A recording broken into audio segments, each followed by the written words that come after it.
नमस्कार, मैं हूं श्रद्धा। आप देख रहे न्यूज़ 18 मध्य प्रदेश छत्तीसगढ़। खबर रायपुर से। आज यूपीएससी प्री की परीक्षा हो रही है। रायपुर के 35 सेंटर्स पर हो रहे एग्जाम स्क्रीनिंग के बाद परीक्षार्थियों को प्रवेश दिया गया। कोरोना नियमों का पालन करते हुए एग्जाम हो रहा है। प्रशासनिक अफसर सेंटर के बाहर तैनात हैं। तो रायपुर की अगर हम बात करें, 35 सेंटर्स बनाए गए हैं। वहां पर स्क्रीनिंग के बाद छात्रों को एंट्री दी गई। तमाम गाइडलाइंस का पालन किया गया कोरोना की। आज यूपीएससी की परीक्षा देश भर में हो रही है।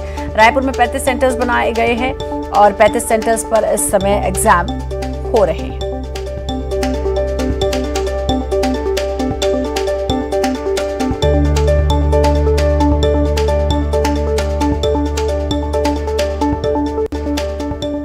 यूपीएससी प्री के एग्जाम है और चूंकि कोरोना का समय है, यही वजह है कि राजधानी रायपुर में जो 35 सेंटर बनाए गए हैं उसमें जगह जगह इस बात के भी इंतजाम किए गए हैं कि संक्रमण जो है वो ना फैले। और यही वजह है कि जैसे ही परीक्षार्थी अंदर आए तो उनको सैनिटाइज किया गया। इसके साथ ही जो परीक्षा सेंटर्स है वहां पर सभी को मास्क लगाने अनिवार्य है। जो भी परीक्षार्थी एग्जाम दे रहे हैं उन्हें मास्क लगाकर ही एग्जाम देना है और जो पर्यवेक्षक है उन्हें भी मास्क लगाए रखना है। सोशल डिस्टेंसिंग का प्रॉपर पालन कराया जा सकता है। आप देख सकते हैं कि जो एक परीक्षार्थी जो है वो एग्जाम दे रहे हैं तो उसके बाद में एक जो बेंच है वो उसके बीच में खाली रखी गई है और उसके बाद दूसरा परीक्षार्थी जो है वो बैठा हुआ है। तो जाहिर तौर पर कोई कोरोना का संक्रमण ना हो। और पूर्व मुख्यमंत्री कमलनाथ बगलामुखी पहुंचे हैं दर्शन के लिए। सीधे रुख वहां का।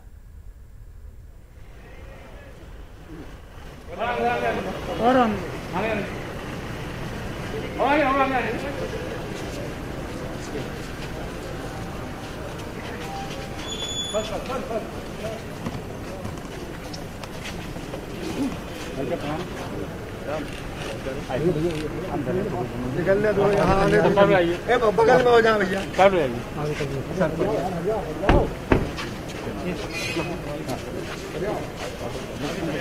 प्रणाम करता हूँ भाई साहब।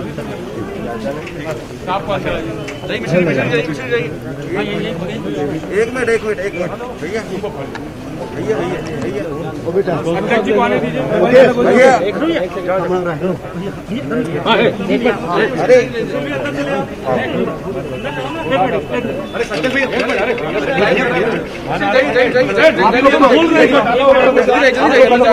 भाई जान दो भैया, वो उनका लाइफ जान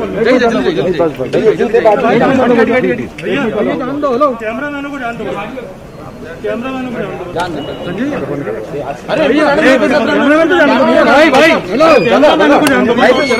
संजय यादव जी, चले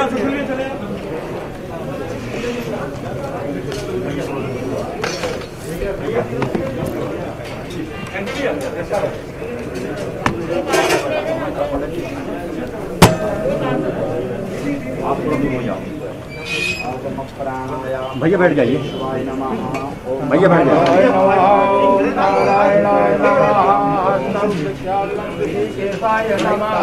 भैया बैठ जाइए भाई पंडित जी बैठ जाइए ना। बस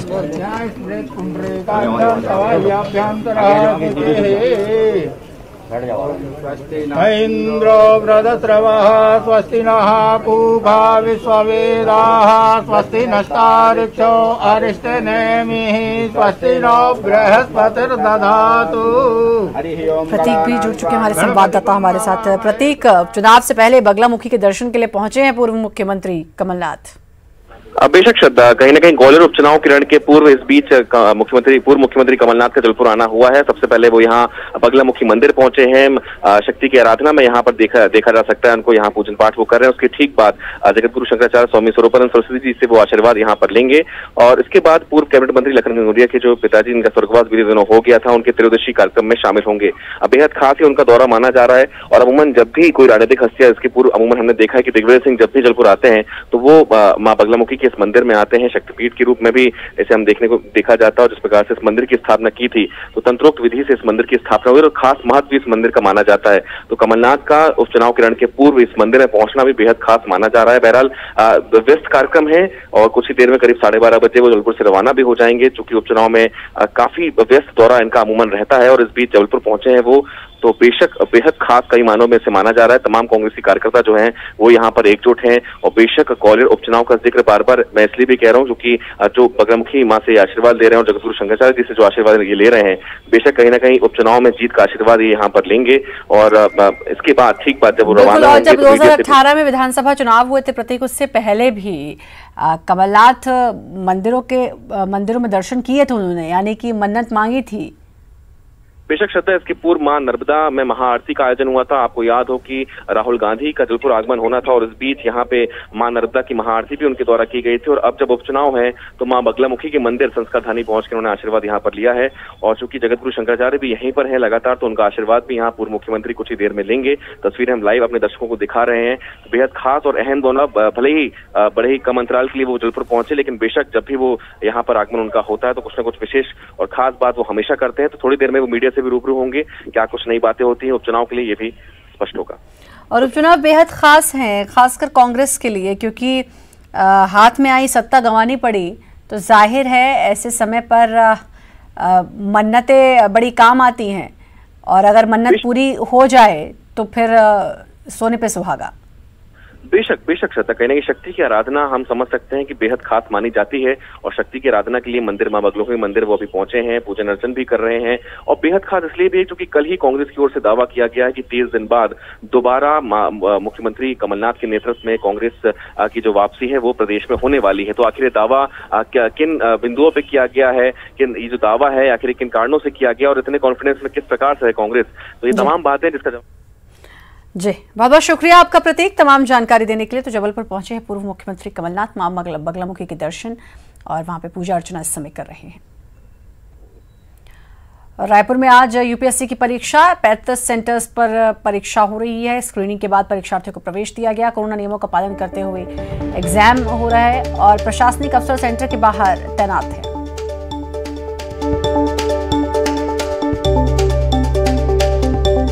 भी आप देख सकते हैं, पहले सैनिटाइजर का इस्तेमाल, सेंटर्स के बाहर भी सैनिटाइजर रखा गया। छात्रों को भी सैनिटाइजर ले जाने की अनुमति, ट्रांसपेरेंट बॉटल में पानी ले जा सकते हैं। ये तमाम गाइडलाइंस कोरोना को ध्यान में रखते हुए मास्क बेहद अनिवार्य। तस्वीरें भी आप देख सकते हैं, परीक्षा में जाने से पहले, सेंटर में जाने से पहले पूरा तरीके से कोरोना गाइडलाइन का पालन किया गया। ममता जुड़ चुकी है हमारे साथ, हमारी संवाददाता। ममता, अब एग्जाम से पहले पूरी तैयारी की गई, छात्रों की थर्मल स्क्रीनिंग से लेकर मास्क, तमाम चीजों का ख्याल रखा गया।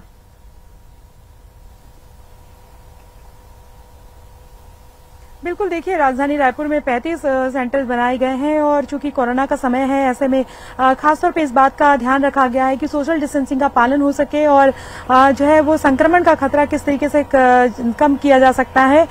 जितने भी परीक्षा सेंटर्स बने हुए थे उसके दरवाजे पर ही जो प्यून है वो जो है वो या जिसको जिम्मेदारी दी गई थी वो सैनिटाइजर लेकर खड़े थे। जैसे परीक्षार्थी अंदर आ रहे थे दरवाजे से, उनको तुरंत सैनिटाइज किया जा रहा था। उसके साथ ही अगर हम बात करें तो टेम्परेचर उनका लिया जा रहा था, पर्यवेक्षक जो है वो टेम्परेचर ले रहे थे। और उसके बाद अगर हम क्लासरूम की बात करें तो क्लासरूम में इस तरह से बैठने की व्यवस्था की गई थी कि प्रॉपर सोशल डिस्टेंसिंग का पालन किया जा सके। और परीक्षार्थियों के लिए ये जरूरी था कि वो मास्क पहनकर ही जो है वो परीक्षा दिलाए, क्योंकि ताकि संक्रमण, अगर मान लीजिए अगर किसी में कोई ऐसी चीज भी हो, कोई लक्षण, हालांकि जिनको लक्षण है उनके लिए एक आइसोलेटेड किसी भी तरीके का सर्दी, बुखार या टेम्परेचर, तो उनको लेकर एक आइसोलेटेड जो कमरा है वो बनाया गया है जहां पर वो बैठ के एग्जाम दे सकते हैं। पानी की बोतल अपने साथ ले जा सकते थे, सैनिटाइजर भी छोटा सा छोटी जो बोतल है वो अपने साथ रख सकते थे। तो जाहिर तौर पर इन सब तमाम चीजों का खासतौर पर परीक्षा सेंटर्स पर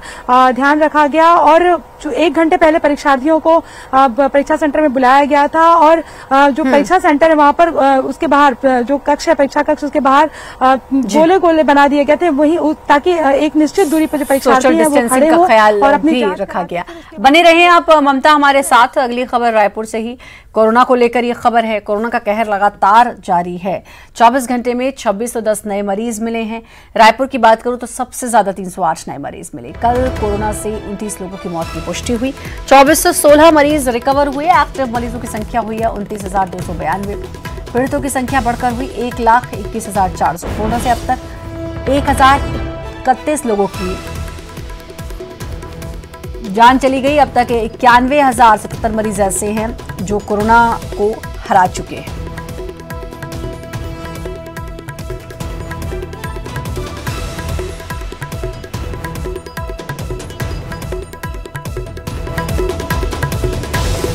छत्तीसगढ़ में कोरोना का कहर लगातार जारी है। 24 घंटे में 2610 नए मरीज सामने आए हैं।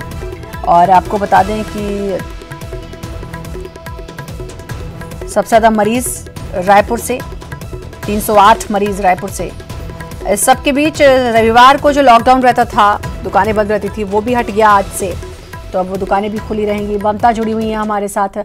ममता, कोरोना थमने का नाम नहीं ले रहा। लॉकडाउन जो हर रविवार को रहता था रायपुर में, वो भी हटा दिया गया।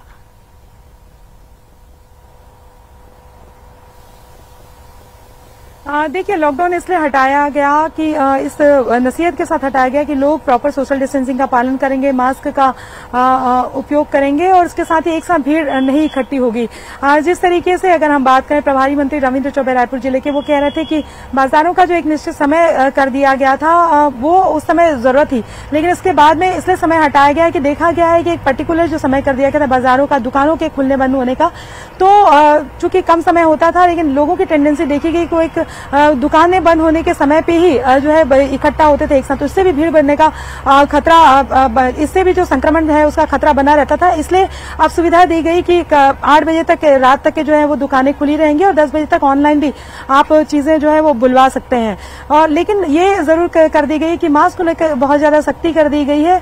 बार बार लोगों से कहा जा रहा है दुकानों में सैनिटाइजर रखना अनिवार्य है, लेकिन फिर भी अगर हम देखें तो बाजारों में जिस तरीके से भीड़ उमड़ रही है और लोग सोशल डिस्टेंसिंग का पालन नहीं कर रहे हैं, ये अपने आप में एक बड़ा खतरा है। लॉकडाउन कोई एक तरह से देखा जाए तो तमाम जो विशेषज्ञ कहते हैं कि वो कोई सॉल्यूशन नहीं है इससे, बल्कि और जो रोजाना जो है रोजी रोटी जिनका कमाकर खाते हैं, उनके साथ काफी दिक्कतें हो रही है, भुखमरी की स्थिति आ रही है। तो कहीं ना कहीं अगर हम बात करें तो अवेयरनेस जो है वही इस संक्रमण को रोक सकता है। तमाम और सभी को इस अवेयरनेस का पालन करना पड़ेगा, सख्ती से पालन करना पड़ेगा, सेल्फ अनुशासन रखना चाहिए, चाहे वो पॉलिटिकल जो पार्टीज हो चाहे जो नेता हो, चाहे आम लोग हो, चाहे खास हो।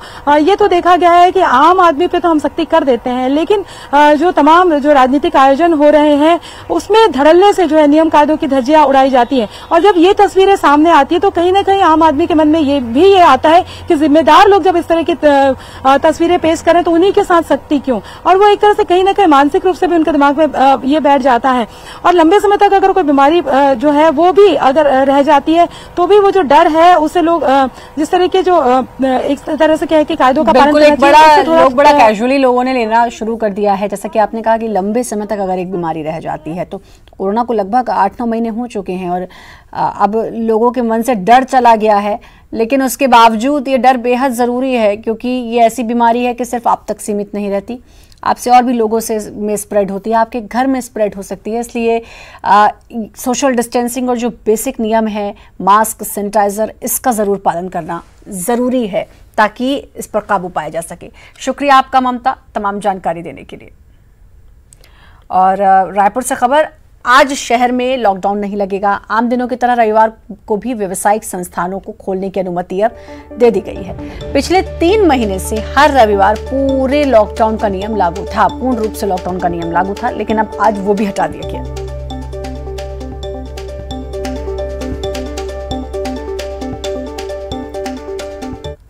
और दुर्ग में सड़क हादसे में 3 लोगों की जान चली गई। 2 बाइक की टक्कर में 3 लोगों की मौत, हादसे में 1 गंभीर रूप से घायल। मृतकों की अभी तक शिनाख्त नहीं हुई। अंडा थाना क्षेत्र का ये पूरा मामला।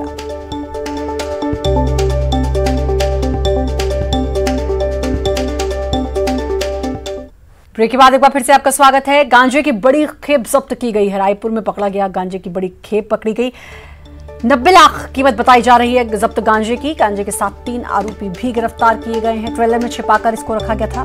रायपुर और इंदौर की डीआरआई की संयुक्त कार्रवाई। तो बड़ी खेप 90 लाख की कीमत का गांजा जब्त किया गया है। 3 आरोपियों को भी इस पूरे मामले में जब्त किया है। ट्रेलर में छिपाया गया था गांजे को और ये जब्त किया। 90 लाख की कीमत इसकी बताई जा रही है। आपको बता दें कि रायपुर और इंदौर डीआरआई की संयुक्त टीम ने संयुक्त कार्रवाई की।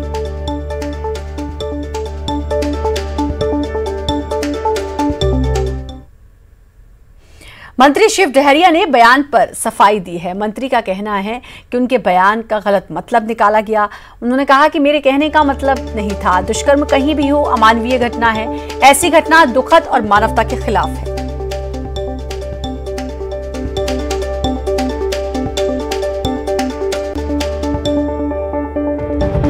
मेरे आज के पत्रकार वार्ता में जो बातें आई है उसको जिस तरह से प्रस्तुत किया जा रहा है वैसा कुछ नहीं। मैंने दुष्कर्म की घटना को छोटी घटना नहीं कहा है। दुष्कर्म की घटना हमेशा बड़ी घटना होती है और मैंने दुष्कर्म के बाद हुए घटनाक्रम के संबंध में अपने विचार व्यक्त किए थे। दुष्कर्म के संबंध में अपने विचार व्यक्त नहीं किए थे। तो कृपया मेरे इस बयान को सुधार कर प्रस्तुत करने का कष्ट करें। और आइए अब आपको मंत्री शिव डहरिया का वो बयान सुनवाते हैं जिसमें उन्होंने हाथरस की घटना का मुकाबले बलराम में हुई दुष्कर्म की घटना को छोटी मोटी वारदात बताया था। आप जानते हैं कि विगत दिनों एक घटना उत्तर प्रदेश के हाथरस में हुई,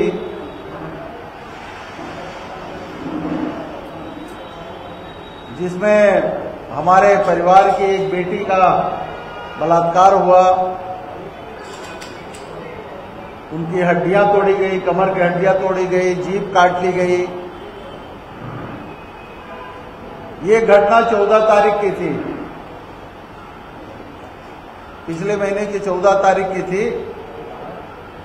लेकिन उत्तर प्रदेश की सरकार ने अपराधियों को गिरफ्तार करने में और उस पीड़िता की इलाज कराने में कोई रुचि नहीं दिखाई। जिला स्तर पे कलेक्टर को ज्ञापन सौंपेंगे धरना प्रदर्शन और रैली करने के बाद, और 7 तारीख को यहां प्रदेश स्तर पे धरना प्रदर्शन और रैली करेंगे और राष्ट्रपति के नाम पे महामहिम राज्यपाल को ज्ञापन देंगे कि अजय कुमार बिष्ट उर्फ योगी आदित्यनाथ की सरकार, जिन्होंने खुद एट्रोसिटी किया है, उस सरकार को बर्खास्त किया जाए। रमन सिंह जी को जानकारी नहीं है। जो बड़ी घटना हुई है उत्तर प्रदेश के बलरामपुर में हुई है, छत्तीसगढ़ के बलरामपुर में नहीं हुई है।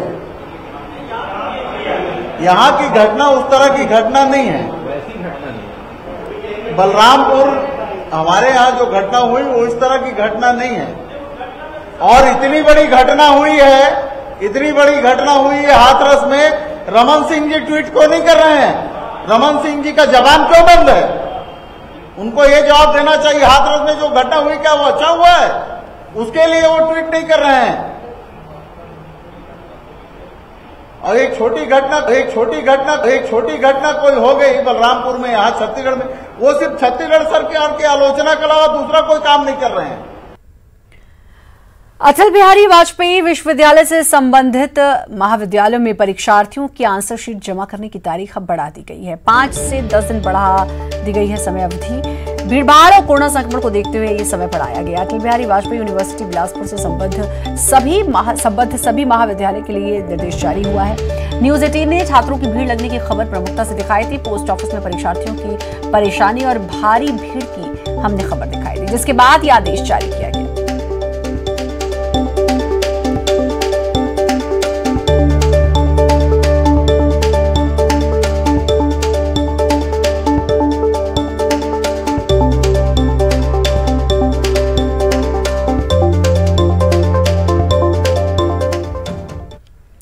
मरवाही विधानसभा उपचुनाव की सरगर्मी रायपुर में देखी जा रही है। इस कड़ी में राजधानी रायपुर में शनिवार को बीजेपी चुनाव समिति की एक बैठक हुई।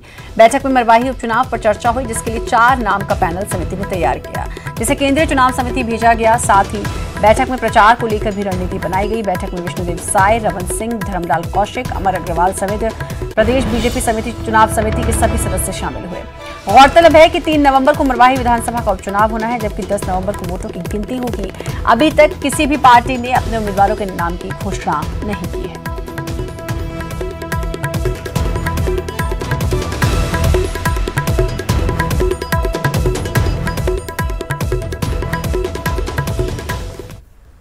मरवाही विधानसभा उपचुनाव का बिगुल बज गया है। कांग्रेस, बीजेपी और जोगी कांग्रेस मैदान में उतर गई हैं। चुनाव में जीत को लेकर के सभी के अपने अपने कई दावे हैं। कोई विकास के मुद्दे को लेकर जीत का दावा कर रहा है तो कोई सहानुभूति बटोर रहा है, तो वहीं जीत को लेकर तंत्र मंत्र जैसे मुद्दों का भी सहारा लिया जा रहा है।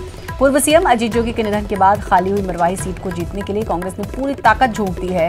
जोगी के किले को भेदने के लिए कांग्रेस अपने मंत्री और संगठन के नेताओं को लगा दिया है। कांग्रेस ने साथ ही यहां 335 करोड़ की राशि की घोषणाओं की बौछार भी कर दी गई। उधर अमित जोगी का कहना है कि चुनाव जीतने के लिए कांग्रेस तंत्र मंत्र का सहारा ले रही है। इधर अमित जोगी के इस बयान पर आबकारी मंत्री कवासी लखमा ने कहा कि कांग्रेस पार्टी खुद जंतर मंतर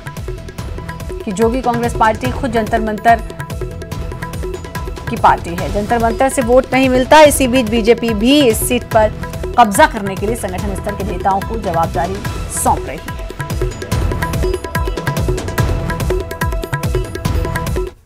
चुनाव मैदान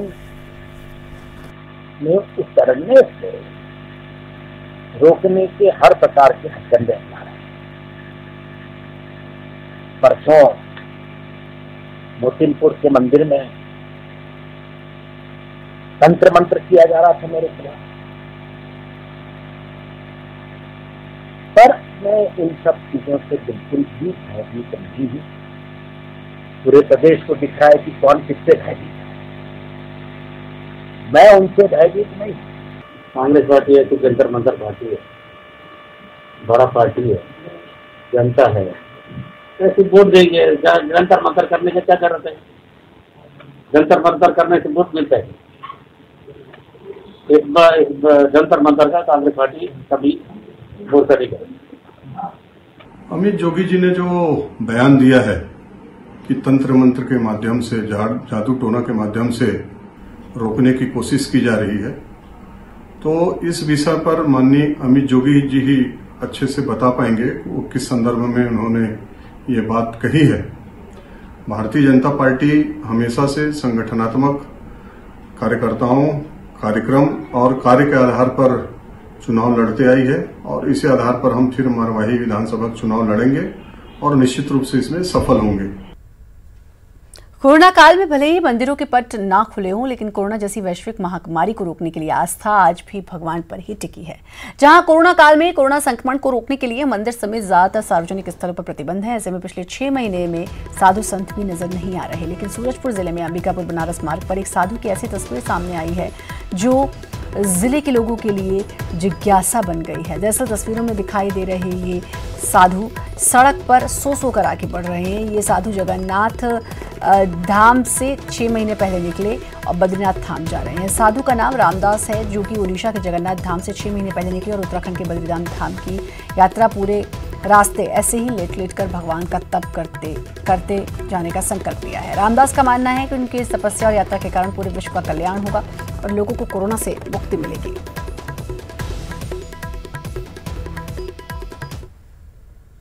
और खबर कांकेर से, पत्रकार पर जानलेवा हमला का ये पूरा मामला है।